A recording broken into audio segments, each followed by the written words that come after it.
Hi friends, പുതിയൊരു വീഡിയോയിലേക്ക് എല്ലാവർക്കും സ്വാഗതം. വീഡിയോയിലേക്ക് പോകുന്നതിന് മുമ്പ് തന്നെ എൻ്റെ ചാനൽ ഫസ്റ്റായിട്ട് ആരെങ്കിലും കാണുന്നുണ്ട്, ഫസ്റ്റ് ആണെങ്കിൽ സബ്സ്ക്രൈബ് ചെയ്ത് ലൈക്ക് ചെയ്ത് സപ്പോർട്ട് ചെയ്ത് കാണാം. പിന്നെ ഈ വീഡിയോ ഇട്ട് ആട്ടുന്നു എന്നൊക്കെ ചിലർ കമൻറ്റ് ചെയ്യുന്നുണ്ട്. പക്ഷേ അത് ഇങ്ങനെ ഒരു മോഡലാക്കി ചെയ്യുന്നതേ ഉള്ളൂ. കാര്യം എന്ന് പറഞ്ഞാൽ നമുക്കിപ്പോൾ ഡയറക്റ്റായിട്ട് അതായത് ഈ താരങ്ങളൊന്നും വെച്ച് ചെയ്യാൻ വേണ്ടി പറ്റില്ല. കാര്യം എന്ന് പറഞ്ഞാൽ കോപ്പിറൈറ്റ് ഇഷ്യൂ വരുന്നത് കൊണ്ട് ഇങ്ങനെയൊക്കെ ചെയ്യുന്നത്. അപ്പോൾ അതിലെന്തെങ്കിലും പ്രശ്നം കൂടുതലായിട്ടുണ്ടെങ്കിൽ കമൻറ്റിൽ കൂടി അറിയിക്കുക. അങ്ങനെയാണെങ്കിൽ ഇപ്പോൾ തന്നെ ആൾക്കാർ പറഞ്ഞത് കൊണ്ട് കുറച്ചിട്ടാണ് ചെയ്യുന്നത്. ആദ്യം പറഞ്ഞതുപോലെ തന്നെ ഒരുപാടൊന്നും ആർഭാടാക്കിയിട്ടൊന്നും ചെയ്യുന്നില്ല. ഇപ്പോൾ സിമ്പിളായിട്ടൊന്ന് ചെയ്യുന്നതേ ഉള്ളൂ. അപ്പോൾ എന്ന് പറഞ്ഞു കഴിഞ്ഞാൽ ഇനി എന്തെങ്കിലും മാറ്റം വരുത്തണമെങ്കിൽ ആൾക്കാർ ആരെങ്കിലും കമൻറ്റിൽ അറിയിക്കുക. അപ്പോൾ നമുക്ക് വീഡിയോയിലേക്ക് പോകാം. സച്ചിയുടെ വീട്ടിൽ പ്രശ്നം നടക്കുകയാണ്. അതായത് പൈസ കാണാത്തതിൻ്റെ പേരിൽ 1,00,000 രൂപ കാണാത്തതിൻ്റെ പേരിൽ ചന്ദ്ര എല്ലാവരെയും വിളിച്ചു വരുത്തിയിട്ട് രേവതിയുടെ വീട്ടുകാരൊക്കെ വിളിച്ചു വരുത്തിയിട്ട് അവർ മനഃപൂർവ്വം അപമാനിക്കുകയാണ്. അപ്പോഴാണ് ഒരാൾ വന്നിട്ട് വിളിക്കുന്നത്, മിസ്റ്റർ സുധി എന്ന്. അപ്പോൾ സുധി എല്ലാവരും പെട്ടെന്ന് ഞെട്ടുകയാണ്. എന്തിനാണോ വിളിക്കുന്നത് എന്നറിയാലോ. അപ്പോൾ അയാൾ വിളിച്ച സമയത്ത് തന്നെ സുധി ചോദിക്കുകയാണ്, അയ്യോ നിങ്ങളെന്തിനാ ഇങ്ങോട്ട് വന്നത്? ഞാൻ അങ്ങോട്ട് വരുമായിരുന്നല്ലോ. അതല്ല, ഒരു കാര്യമുണ്ട്. ഞാൻ നിങ്ങളെ കാണാൻ വേണ്ടി വന്നതാ. എന്നെയോ? എന്തു പറ്റി? നിങ്ങൾ ടിക്കറ്റ് ബുക്ക് ചെയ്തിരുന്നല്ലോ. അപ്പോൾ അച്ഛൻ വന്നിട്ട് ചോദിക്കുകയാണ്, എന്ത് ടിക്കറ്റ്? അത് അങ്കിൾ ആൻഡമാനിൽ പോകാൻ വേണ്ടി സുധി ഫ്ലൈറ്റ് ടിക്കറ്റ് ബുക്ക് ചെയ്തിരുന്നു. അപ്പോൾ സുധി പറയാണ്, ടിക്കറ്റ് ഫോണിൽ അയച്ചിരുന്നല്ലോ, പിന്നെ അതിന് ഇങ്ങോട്ട് വന്നേ? അത് കേട്ട് എല്ലാവരും ഞെട്ടിയിട്ട് നോക്കുകയാണ്.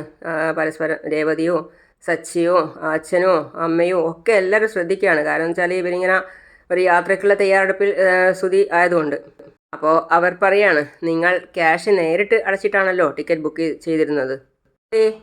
അത് ക്യാഷ് കൊണ്ടുവന്ന കവർ നിങ്ങൾ അവിടെ വെച്ച് മറന്നിരുന്നു. ആ കവറിൽ 3,000 രൂപയും നിങ്ങളുടെ ID പ്രൂഫും ഉണ്ട്. ഓ, അത് തിരിച്ചു തരാൻ വേണ്ടി വന്നതാ. അയാൾ ബാഗ് തുറന്ന് കവർ എടുക്കുന്നാണ്ട് എല്ലാവരും ഞെട്ടുകയാണ്. കാരണം കവറിൻ്റെ ഫ്രണ്ട് പേജിൽ തന്നെ എഴുതിയിട്ടുണ്ട്, രവീന്ദ്രൻ ഡ്രൈവർ എന്ന്. അയാൾ ഇതാ എന്ന് പറഞ്ഞ് അവന് സുധിക്ക് കൊടുത്ത് എന്നിട്ട് അയാൾ പോവുകയാണ്. ശരി എന്നാലെന്ന് പറഞ്ഞ് അയാൾ പോയി. അപ്പോൾ സച്ചി ഇത് പ്രത്യേകം ശ്രദ്ധിക്കുന്നുണ്ട്. കവറിൻ്റെ പുറത്തെഴുതിയ പേര് നല്ല രീതിയിൽ തന്നെ കാണുന്നുണ്ട്. എടാ എന്ന് വിളിച്ച് സച്ചി അവൻ്റെ അടുത്ത് പോവാണ്.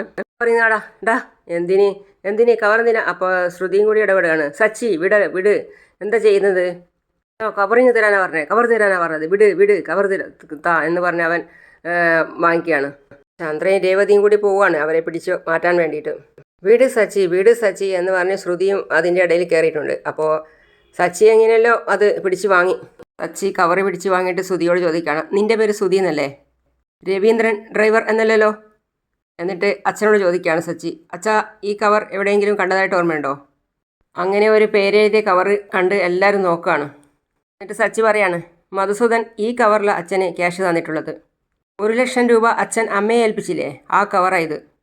എന്നിട്ട് സുധിയെ കാണിച്ച് സച്ചി പറയാണ്, ആ ക്യാഷ് എടുത്തത് ഇവനാ. ചന്ദ്ര അതും കൂടി കേട്ടപ്പോൾ നന്നായിട്ടൊന്ന് ഞെട്ടുകയാണ്. സച്ചി വീണ്ടും പറയാണ്, ഇതിൽ പരം എന്ത് തെളിവ് വേണം? സുധിയെ നോക്കി സച്ചി പറയാണ്, കള്ളൻ കപ്പലിൽ തന്നെ ഉണ്ടെന്ന് എനിക്ക് ഉറപ്പായിരുന്നു. ചന്ദ്രയുടെ തല താഴോട്ടായി. ശ്രുതിയും വല്ലാതായി നിന്ന് ഉരുകുകയാണ്. എന്നിട്ട് സച്ചി പറയാണ്, എടാ സമ്മതിച്ചിരിക്കുന്നു നിന്നെ ഞാൻ. അച്ഛാ 50ൻ്റെ കൂടെ ഈ ഒന്നും കൂടി ചേർക്കുക. എന്നിട്ട് 51 ലക്ഷം ഈ മോഷ്ടാവ് അച്ഛന് തരാനുണ്ട് എന്ന് കണക്ക് വെക്കുക. അപ്പോൾ രേവതി പറയാണ്, അമ്മേ പോലീസിനെ വിളിക്കണമെന്ന് പറഞ്ഞിരുന്നല്ലോ, ഇപ്പോൾ വിളിക്കട്ടെ? ദേവും പറയാണ്, എന്താ ഒന്നും മിണ്ടാതെ നിൽക്കുന്നേ? ഇത്ര നേരം എന്തായിരുന്നു? ഇപ്പോൾ ആ നാക്ക് എവിടെ പോയി? താഴെ വീണുപോയോ? മോഷണ കുടുംബമാണ് ഞങ്ങളുടേതെന്ന് നിങ്ങൾ പറഞ്ഞില്ലേ? ഇപ്പം ആ പേര് ചേരുക ഏത് കുടുംബത്തിനാണെന്ന് മനസ്സിലായല്ലോ. അപ്പോൾ ശരത്തും പറയാണ്, ഞാൻ ബൈക്ക് മോഷ്ടിച്ചു എന്നുള്ളത് സത്യ. ആ ഒരു കാരണത്താല അച്ഛൻ മരിച്ചത്. അവൻ എന്നിട്ട് കരഞ്ഞുകൊണ്ട് പറയാണ്, അന്ന് തീരുമാനിച്ചതാ ഇനി ഒരു തെറ്റ് ചെയ്യില്ലാന്ന്. ഇന്നേ വരെ ഞാൻ മറ്റുള്ളവരുടേതായിട്ട് ഒരു സാധനം എടുത്തിട്ടില്ല. പിന്നെ രേവതിയുടെ അമ്മ പറയാണ്, പാവങ്ങളായതുകൊണ്ട് എന്തും പറയാ എന്നാണോ ചന്ദ്രേ? നല്ല രീതിയിൽ തന്നെയാണ് ഞാൻ എൻ്റെ മക്കളെ വളർത്തിയത്. ദിവസം മുഴുവൻ പൂക്കടയിൽ നിന്ന് ജോലി ചെയ്യും. കണ്ട അസുഖങ്ങളൊക്കെ ഉണ്ട്. എന്നാലും ആ വേദന സഹിക്കുമ്പോഴും ഞാൻ ആരുടെ മുമ്പിലും കൈനീട്ടിയിട്ടില്ല. എന്നിട്ട് വേണ്ടേ മോഷ്ടിക്കാൻ? പിന്നെയും അവർ പറയാണ്, ഞാൻ എൻ്റെ മക്കളെ അങ്ങനെ പഠിപ്പിച്ചിട്ടില്ല. നീ പഠിപ്പിച്ചു, ദാ അതിനുള്ള തെളിവാ ആ നിൽക്കുന്നത്. ഇതൊക്കെ കേട്ട് അമ്മയും മോനും നിന്ന് ഉരുകുകയാണ്. എൻ്റെ മോളെ ഞാൻ ഇവിടേക്ക് കെട്ടിച്ചു വിട്ടു. നിങ്ങളുടെ കുടുംബത്തിൻ്റെ അത്രയൊന്നും സാമ്പത്തിക ശേഷി ഞങ്ങൾക്കില്ലായിരിക്കും എന്ന് കരുതി എന്തും വിളിച്ചു പറയാം എന്ന് കരുതരുത്. നിങ്ങൾ പറയുന്നത് എന്തും കേട്ടിട്ട് മിണ്ടാതെ മടങ്ങിപ്പോകും എന്നാണോ നിങ്ങൾ കരുതുന്നത്? പിന്നെ ദേവു പറയാണ്, നിങ്ങൾ എപ്പോഴെങ്കിലും ഒന്ന് പുറത്തിറങ്ങി നോക്ക്. അപ്പോൾ അറിയാം നിങ്ങൾക്ക് നിങ്ങളുടെ മൂത്ത മോനും ഞങ്ങൾക്കും ഉള്ള വില. അച്ഛൻ്റെ പണം പറ്റിച്ച് ഓടിപ്പോയ ഒരു ഫ്രോഡാ നാട്ടുകാർക്ക് നിങ്ങളുടെ മകൻ. ഇപ്പം ഇതേ നിങ്ങളുടെ പക്കലുള്ള ക്യാഷ് തന്നെ മോഷ്ടിച്ചിരിക്കുന്നു. ശ്രുതിയൊക്കെ നിന്ന് ഉരുകി തീരുകയാണ്. എന്ത് പറയുന്നു ആൻറ്റി നിങ്ങൾ? ദേവ് ചോദിക്കുക. അച്ഛനും ചോദിക്കുകയാണ്, എന്താ നിനക്ക് മറുപടിയില്ലേ? ഇത്രയും നേരം നീ ഇവിടുന്ന് അട്ടഹസിക്കുമായിരുന്നല്ലോ. ഇവർ പറയുന്നതെല്ലാം നീ കേൾക്കണം, കാരണം അത്രമാത്രം നീ ഇവരെ വിഷമിപ്പിച്ചിട്ടുണ്ട്. രേവതി ചോദിക്കുക, വിളിച്ചു വരുത്തി എൻ്റെ വീട്ടുകാരെ നിങ്ങൾ അപമാനിച്ചില്ലേ? ഇപ്പം എന്താ അമ്മേ, ഒന്നും പറയാനില്ലേ? ഇവർ പറയുന്നതിനൊക്കെ മറുപടി പറയേ. അപ്പോൾ സച്ചി പറയാണ്, ഇനിയിപ്പോൾ എന്ത് പറയാനാ രേവതി, മോഷ്ടിച്ചത് ഇവരുടെ പുന്നാര മകനായി പോയില്ലേ. സച്ചി ശ്രുതിയോട് പറയാണ്, എടാ സോഡക്കുപ്പി, നീ ക്യാഷ് എടുത്തു, അതിൻ്റെ പേരിൽ ഇത്രയും പേരുടെ മുമ്പിൽ വെച്ച് ഇവരെ വഴക്ക് പറഞ്ഞില്ലേ? നീ അത് നന്നായിട്ട് ആസ്വദിക്കായിരുന്നു അല്ലേ? ഉടനേട്ടെത്തി, അപ്പോൾ മോഷ്ടിച്ച കാശിനാണല്ലേ ഹണിമൂണിന് പോകുന്നത്? ചന്ദ്ര ശ്രുതിയെ നോക്കുകയാണ്. ചന്ദ്ര ഒന്നും പറയാനില്ലാത്ത പോലെ കരയണോ വേണ്ടയോ എന്നുള്ള നിലയിലാണുള്ളത്. ശ്രുതി എന്താ ഒന്നും പറയാതെ? ശ്രുതി ക്യാഷ് എടുത്തിരുന്നോ? ശ്രുതി ചോദിക്കുക. പിന്നെ ശ്രുതി പറയാണ്, ശ്രുതി ഞാൻ എടുത്തിട്ടില്ല, സത്യമായിട്ട് എടുത്തിട്ടില്ല. ഇത് ഞാൻ എടുത്തതല്ല, ഇത് എങ്ങനെ വന്നു എന്ന് എനിക്കറിയില്ല. അപ്പോഴേക്കും അച്ഛൻ വന്നിട്ട് പറയാണ് സച്ചിയോട്, നീ അങ്ങോട്ട് മാറിയേ. ശ്രുതിയുടെ ചെകിട്ടത്ത് നന്നായിട്ടൊന്ന് പൊട്ടിച്ചു കൊടുത്തു അച്ഛൻ. അപ്പോഴേക്കും ശ്രുതിയോ അമ്മയോ ഒക്കെ പിടിച്ചു വെക്കാണ്. ശ്രുതി പറയാണ്, വേണ്ട വേണ്ട ശ്രുതി, അച്ഛാ ഞാൻ പറയുന്നൊന്ന് കേൾക്ക്. ചന്ദ്രയ്ക്കാണെങ്കിൽ പിടിച്ചിട്ട് കിട്ടുന്നില്ല അച്ഛനെ. നീ എടുത്തിട്ടില്ലല്ലേ, പിന്നെ എങ്ങനെയാണ് ഈ ക്യാഷ് ഇതിൽ വന്നേ? അമ്മേ എന്തോന്ന് അമ്മേ? അമ്മ അപ്പോഴേക്കും രണ്ട് കൈ കൊണ്ട് തലക്കടിച്ചിട്ട് പറയുകയാണ്, അയ്യോ അയ്യോ ഞാൻ എന്താ ഇപ്പം ഇങ്ങനെ?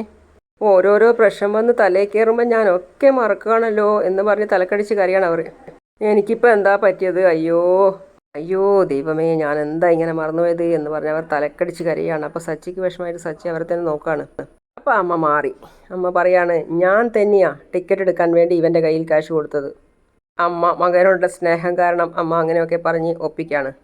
ഞാനത് മറന്നുപോയി, അയ്യോ അയ്യോ, എൻ്റെ ഒരു സൈഡിൽ തലവേദന വരുമ്പോൾ ഞാൻ എപ്പോഴും ഇങ്ങനെ തന്നെയാണ്, എല്ലാം ഞാൻ മറന്നു. അയ്യോ എൻ്റെ തെറ്റ് തന്നെയാണ്. ഞാനാ 1,00,000 രൂപ ഇവന് കൊടുത്തത്, എന്നോട് മറന്നുപോയതാ, എന്നോട് മറന്നുപോയി. അപ്പോൾ ശ്രുതിക്ക് സന്തോഷമായി. ഇവൻ ക്യാഷ് മോഷ്ടിച്ചതല്ല, ഞാൻ കൊടുത്തതാ അവന്. ശ്രുതിയുടെ മുമ്പിൽ അഭിനയിക്കുകയാണ് അമ്മ. അപ്പോൾ ശ്രുതി ചോദിക്കുകയാണ്, ആണോ ശ്രുതി? അത് കണ്ട് സച്ചി പറയാണ്, ഓ അഭിനയം, എന്താ അഭിനയം, ഈ അഭിനയത്തിനൊരു അവാർഡ് കൊടുക്കണം അച്ഛാ. ഓ അഭിനയം, അഭിനയമൊന്നുമല്ല, സത്യം ഞാൻ പറഞ്ഞത്. ചോദിക്കുകയാണ്, അപ്പോൾ നീ ഇവന് ക്യാഷ് കൊടുത്തതാണോ? അതെ, ശമ്പളം വരാൻ വൈകും, ഫ്ലൈറ്റ് ടിക്കറ്റ് എടുക്കാൻ വേണ്ടി ക്യാഷ് ഇല്ല എന്ന് പറഞ്ഞപ്പോൾ ഞാൻ കൊടുത്തതാ, ഞാനതങ്ങ് മറന്നു, അയ്യോ. എന്നിട്ട് ശ്രുതിയോട് പറയണം, നിനക്ക് പറയായിരുന്നല്ലോ ഞാൻ തന്നതാണെന്ന്. അല്ല അത് അമ്മേ, ഞാൻ കരുതി അമ്മ എനിക്ക് വേറെ കാശാ തന്നതെന്ന്. അയ്യോ എനിക്ക് തെറ്റി പറ്റിപ്പോയതാ, ഞാൻ വെറുതെ രേവതിയുടെ അന്യനെ സംശയിച്ചു. അപ്പോൾ അച്ഛൻ പറയാണ്, നീ ചെയ്തത് ശരിയാണോ ചന്ദ്രേ? ആവശ്യമില്ലാതെ നീ അവനെ അപമാനിച്ചില്ലേ? ആ പാവത്തിനെ നീ വെറുതെ കള്ള എന്ന് വിളിച്ചില്ലേ? ഞാൻ പറഞ്ഞില്ലേ എനിക്ക് തെറ്റ് പറ്റിപ്പോയി, ഞാൻ അവരോട് അങ്ങനെ പെരുമാറരുതായിരുന്നു. എന്നാ തെറ്റ് പറ്റി എന്ന് നിനക്ക് ബോധ്യമായ സ്ഥിതിക്ക് നീ അവരോട് ക്ഷമ ചോദിക്ക്. ആ ചോദിക്ക്. എന്താ ചന്ദ്ര ഇങ്ങനെ നോക്കുന്നേ? ഞാൻ പറഞ്ഞത് കേട്ടില്ലേ, അവരോട് മാപ്പ് ചോദിക്കാൻ. അതെ അതെ, രവിയേട്ടൻ പറഞ്ഞത് ശരിയാ, ഞാൻ ക്ഷമ ചോദിക്കാം. ഞാൻ തെറ്റ് ചെയ്തല്ലോ, ഞാൻ ക്ഷമ ചോദിക്കാം. എന്നാൽ അവരോട് മാപ്പ് ചോദിക്ക്. എന്നിട്ട് അവരുടെ മുമ്പിൽ തിരിഞ്ഞിട്ട് പറയാണ്, നിങ്ങളെല്ലാവരും എന്നോട് ക്ഷമിക്കണം, എനിക്ക് മാപ്പ് തരണം, രേവതിയോടും ദേവുവിനോടും അവരുടെ അമ്മയോടും ശരത്തിനോടും. ഞാൻ അറിയാതെ പറഞ്ഞു പോയതാ, എനിക്ക് ഇടയ്ക്കിടെ ഇങ്ങനെ പല കാര്യങ്ങളും മറന്നു പോവാറുണ്ട്. നിങ്ങൾ എന്നോട് ക്ഷമിക്കണം. മോനെ ശരത്തെ, നീ എന്നോട് ക്ഷമിക്ക്, അറിയാതെ പറഞ്ഞു പോയതാ. രേവതി ക്ഷമിക്ക്, നീ ഒന്നും മനസ്സിൽ വെച്ചേക്കല്ലേ.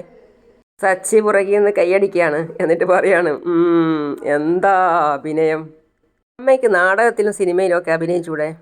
അച്ഛൻ പറയാണ്, വിട്ടേക്ക് സച്ചി, അവൾ എല്ലാവരോടും ക്ഷമ ചോദിച്ചില്ലേ, മറന്നുപോയത് തന്നെയായിരിക്കും. അച്ഛൻ അവരുടെ അടുത്ത് പറയാണ്, അവൾക്കൊരു തെറ്റ് പറ്റിയതാ, അതിനവൾ ക്ഷമയും പറഞ്ഞു. ഇനി നിങ്ങൾ ഒന്നും മനസ്സിൽ വെച്ചേക്കരുത്, ഇതിൻ്റെ പേരിൽ ഞങ്ങളോട് വിരോധമൊന്നും തോന്നരുത്. എന്നാൽ നിങ്ങൾ ഇരിക്ക്, എന്തെങ്കിലും കഴിച്ചിട്ടിറങ്ങാം. അതിയുടെ അമ്മ പറയാണ്, ഒന്നും വേണ്ട രവിയേട്ടാ, ഞങ്ങൾ പോയേക്കാം. സച്ചി പറയാണ്, ശരത്തെ നീ ഇങ്ങോട്ട് വരാതിരിക്കരുത്, നീ ഇതൊന്നും ഇവർ പറഞ്ഞതൊന്നും മനസ്സിൽ വെച്ച് ഇങ്ങോട്ടേക്ക് വരാതിരിക്കരുത്. ഇത് നമ്മുടെ വീടാ, നിൻ്റെ ചേച്ചിയെ കാണാൻ നിനക്ക് ഏത് സമയം വേണമെങ്കിലും ഇങ്ങോട്ട് വരാം. പിന്നെ രേവതിയുടെ അമ്മ പറയാണ്, ഞങ്ങൾ ഇറങ്ങട്ടെ മോളെ. രവിയേട്ടാ, സച്ചി ഞങ്ങൾ പോയേക്കുക. ശരി രവിയേട്ടാ. അവർ പോയി കഴിഞ്ഞപ്പോൾ സച്ചി ചന്ദ്രയോട് പറയാണ്, തന്ത്രപൂർവ്വം ഇവനെ രക്ഷപ്പെടുത്തിയല്ലേ. എന്നിട്ട് ശ്രുതിയോട് പറയാണ്, എടാ സോഡാക്കുപ്പി, തൽക്കാലം നീ രക്ഷപ്പെട്ടു, ഞാൻ പിടിച്ചോളാം, ഇതോ നിൻ്റെ ബാക്കി 3000 ഉലുവയും കവറും. സച്ചിയും അവിടെ നിന്ന് പോയി. അപ്പോൾ പിന്നെയുള്ളത് ശ്രുതിയും അമ്മയുമാണ്. അപ്പോൾ ശ്രുതിയും അവിടെ നിന്നും വല്ലാതെ ദേഷ്യത്തോടെ പോയി. അത് കഴിഞ്ഞ് ചന്ദ്ര നോക്കുകയാണ് ശ്രുതിയെ ദയിപ്പിക്കുന്ന രീതിയിൽ. എന്നിട്ട് അവർ ശ്രുതിയോട് പറയാണ്, നീ മുറിയിലേക്ക് വാ. ശ്രുതി അമ്മയുടെ പിന്നാലെ തന്നെ മുറിയിലേക്ക് പോയി കതകടച്ച് കുറ്റിയിട്ടു. ഓ മഹാഭാവി, നീ എന്തിനാടാ എന്നോട് ഇങ്ങനെ ചെയ്ത്? അടിക്കല്ല. മഹാഭാവി, നീ എന്തിനാ എന്നോട് ഇങ്ങനെ ചെയ്തതെന്ന് പറഞ്ഞ് ചന്ദ്ര പൊതിരെ തല്ലുകയാണ് ശ്രുതിയെ. നീ എന്തിനാ ഇങ്ങനെ ചെയ്തത്? നീ എന്തായി കാണിച്ചത്? അമ്മേ ഞാനൊന്ന് പറയട്ടെ അമ്മേ പറയട്ടെ. ഞാൻ എന്തിനാടാ നീ എൻ്റെ കാശ് എടുത്തത്? അമ്മേ ഞാൻ പറയട്ടെ അമ്മേ. എന്തിനാടാ എൻ്റെ കാശ് മോഷ്ടിച്ചത്? അമ്മേ നിർത്തമ്മേ, ഞാൻ പറയട്ടെ. അവരുടെ അരിശം തീരുവോളം അവർ അടിച്ചു. ചന്ദ്ര വാവിട്ട് കരയാണ്. അപ്പോൾ ശ്രുതി പറയാണ്, സോറി അമ്മേ, എനിക്ക് തെറ്റുപറ്റിപ്പോയി. എനിക്ക് ഇതല്ലാതെ വേറെ വഴിയുണ്ടായിരുന്നില്ല. അമ്മേ, ഹണിമൂണിന് പോകാൻ ഫ്ലൈറ്റ് ടിക്കറ്റ് എടുക്കാൻ ശ്രുതി പറഞ്ഞു. എനിക്ക് എവിടെയാണ് അമ്മേ കാശ്? കാർ ഷോറൂമിൽ പോയി ഞാൻ വർക്ക് ചെയ്ത ദിവസത്തെ പൈസയ്ക്ക് ചോദിച്ചു. അതും അവർ തന്നില്ല. ക്യാഷ് ഇല്ലാത്തതിനാൽ ഫ്ലൈറ്റ് ടിക്കറ്റ് എടുത്തില്ല എന്ന് ഞാൻ ശ്രുതിയോട് എങ്ങനെ പറയും അമ്മേ? പറഞ്ഞാൽ അവൾക്ക് എന്നോടുള്ള എല്ലാ മതിപ്പും പോവില്ല അമ്മേ. അതാ അമ്മേ ഞാൻ ആ കാശ് എടുത്തത്. എന്നോട് ക്യാഷ് ചോദിച്ചിരുന്നെങ്കിൽ ഞാൻ തരുമായിരുന്നില്ലേടാ. നീ എന്തിനാ മോഷ്ടിച്ചത്? ഇപ്പം നോക്ക്, നമ്മളെക്കാൾ എത്രയോ താഴെയുള്ള ആ ദരിദ്രവാസികളുടെ മുമ്പിൽ ഞാൻ തലകുനിച്ച് നിൽക്കേണ്ടി വന്നു. അവരുടെ മുമ്പിൽ മാപ്പ് പറയേണ്ടി വന്നു എനിക്ക്. ചന്ദ്രകാരിയാണ്. അവരുടെ മുൻപിൽ എൻ്റെ മാനം പോയി. അമ്മേ, ഇങ്ങനെയൊക്കെ സംഭവിക്കുമെന്ന് ഞാൻ കരുതിയില്ല അമ്മേ. ക്യാഷ് എടുത്ത കാര്യം ഞാൻ അമ്മയോട് പറയാനിരുന്നതാ. അപ്പോഴാ അവർ വന്നത്. നമ്മുടെ വീട്ടിൽ നിന്ന് തന്നെ ക്യാഷ് മോഷ്ടിക്കുക, അതും എൻ്റെ ക്യാഷ്. നിന്നെയൊക്കെ എന്താ വേണ്ടത്? അമ്മേ സോറി അമ്മേ, എനിക്ക് എന്ത് ചെയ്യണമെന്ന് അറിയില്ലായിരുന്നു അമ്മേ. അതാ അമ്മേ. അപ്പോൾ അമ്മ പറയാണ്, ഞാൻ കള്ളം പറഞ്ഞ് അഭിനയിച്ച് നിന്നെ രക്ഷപ്പെടുത്തിയില്ലായിരുന്നെങ്കിൽ സച്ചി ഇടിച്ച് നിൻ്റെ എല്ലൊടിച്ചേനെ. അതും പോട്ടെന്ന് വെക്കാം, അതെപ്പോഴും ഇവിടെ നടക്കുന്നതല്ലേ. ശ്രുതിയുടെ മുമ്പിൽ നീ കള്ളനാവില്ലേ? നിൻ്റെ മാനവും മര്യാദയും ഒക്കെ പോവില്ലേ? ഇങ്ങനെ ഒരുത്തൻ്റെ കൂടെ ജീവിക്കാൻ പറ്റില്ലെന്ന് പറഞ്ഞവൾ അവളുടെ പാട്ടിന് പോയെന്നെ. അമ്മേ, എനിക്കൊരു തെറ്റ് പറ്റിപ്പോയ അമ്മേ. ഇനി ഞാൻ ഈ തെറ്റ് ആവർത്തിക്കില്ല. അമ്മ എനിക്ക് മാപ്പ് തരണം. പിന്നെ അമ്മ താങ്ങി പിടിച്ചുകൊണ്ട് പറയാണ്, മോനെ ശ്രുതി, എൻ്റെ എല്ലാം നീയാ. എൻ്റെ പ്രതീക്ഷയും സ്വപ്നവും എല്ലാം നീയാ മോനെ. അമ്മയെ ഇങ്ങനെ വിഷമിപ്പിക്കാതെ, മറ്റുള്ളവരുടെ മുമ്പിൽ അമ്മയെ ഇങ്ങനെ തലകുനിച്ച് നിർത്താതെ നീ പെട്ടെന്നൊരു ജോലി കണ്ടെത്ത്. പിന്നെ നിൻ്റെ എല്ലാ പ്രശ്നവും തീരും. കാശ് കയ്യിൽ വരുമ്പോൾ ഇങ്ങനെ ഒന്നും ചെയ്യില്ല.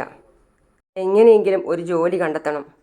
ഞാൻ ശ്രമിക്കുന്നുണ്ട് അമ്മേ. എന്നിട്ട് കരയാണ് അവൻ. അപ്പോൾ അമ്മ പറയാണ്, മോൻ കരയല്ല. അമ്മേ, മോൻ വിഷമിക്കല്ലേ, മോൻ ചെല്ല്. അത് കഴിഞ്ഞ് വന്നിട്ട് അവൻ മാറി നിന്ന് കരയാണ്. അപ്പോൾ അടുക്കളയിൽ നിന്ന് അത് രേവതി ശ്രദ്ധിക്കുന്നുണ്ട്. അപ്പോൾ രേവതി വന്ന് നോക്കുകയാണ് അവൻ എന്താ ചെയ്യുന്നതെന്ന്. അങ്ങനെയാണ് ഇന്നത്തെ ഭാഗം അവസാനിക്കുന്നത്. അപ്പോൾ അടുത്ത പുതിയ വിശേഷമായിട്ട് വീണ്ടും കാണാം. അതുവരേക്കും സീ യു ഓൾ.